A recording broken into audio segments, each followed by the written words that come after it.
안녕하세요. 산재 김찬영TV의 산재 전문 변호사이자 노무사인 김찬영입니다. 오늘은 건설 근로자에게 발병할 수 있는 진폐증에 대해서 알아보도록 하겠습니다. 이 건설 근로자는 여러 가지 산재 질병이 발생할 수가 있죠. 그런데 그 여러 가지 질병 중에 호흡기가 관련된 진폐증에 대해서 알아보도록 하겠습니다. 본 영상을 시작하기 전에 구독, 알림 설정, 좋아요 부탁드리겠습니다.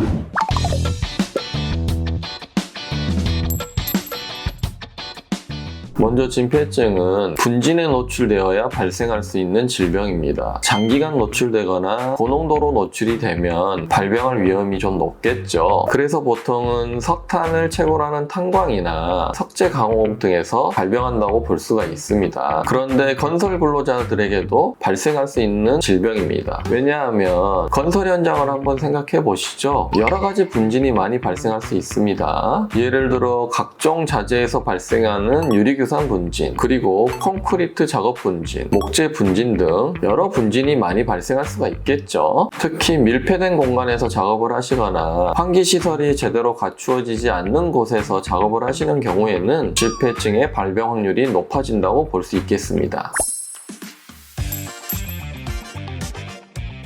저희가 진행했던 사례로 설명을 해보겠습니다. 근로자 A씨는 1960년대부터 건설 현장에서 실내 목공으로 약 50년간 일을 하셨습니다. 실내 목공은 건축물 내부의 목재를 다루고 강호하는 업무입니다. 목재 구조물을 설치한다든지 인테리어 마감 작업을 한다든지 그리고 계단, 난간, 벽, 천장, 붙박이 가구 등 다양한 곳에 목재가 사용되잖아요. 그런 목공 작업을 진행하면서 목재 분진에 장기간 노출되었고 목재 이외에도 석재와 콘크리트 분진이 비산된 환경에서 작업해 오셨습니다. 근로자 A씨는 평소에 조금만 걸어도 숨이 차고 만성적인 기침이나 가래를 겪어왔습니다. 그런데 이것이 본인이 50년간 일을 했기 때문에 발생했다고는 생각을 못 하셨고요. 병원에 가서 정밀 진단을 받아보니까 진폐증이라는 소견이 나왔습니다. 그래서 산재 신청을 의뢰하신 경우입니다. 진폐증을 산재로 인정받기 위해서는 진폐증과 업무와의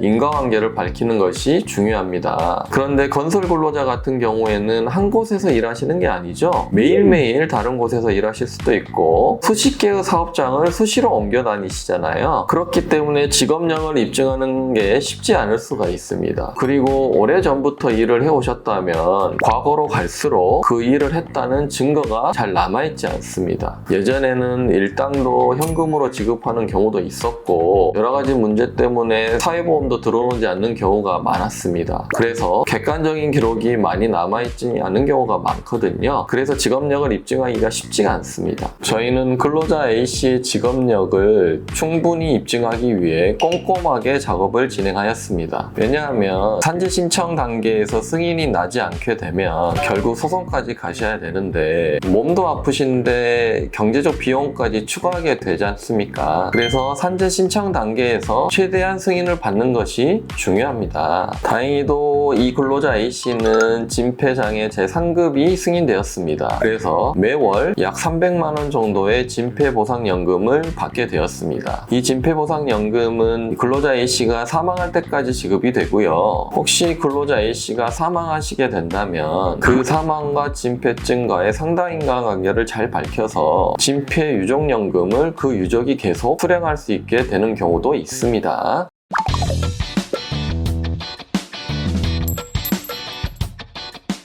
오늘 케이스처럼 진폐증 같은 경우에는 잠복기가 있습니다. 그래서 분진을 마셨다고 하셔서 바로 발병하는 게 아니고요. 짧게는 10년, 길게는 몇십 년 후에 진폐증이 발병하는 경우가 많습니다. 그렇다면 어느 정도 연세가 드신 이후에 발병하는 경우가 많겠죠. 보통 나이가 드셔서 호흡기가 안 좋아지셨다고 생각하는 경우도 많고 예전에는 담배를 많이 태우셨기 때문에 흡연 때문에 폐가 안 좋아졌다고 생각하시는 분들이 많습니다.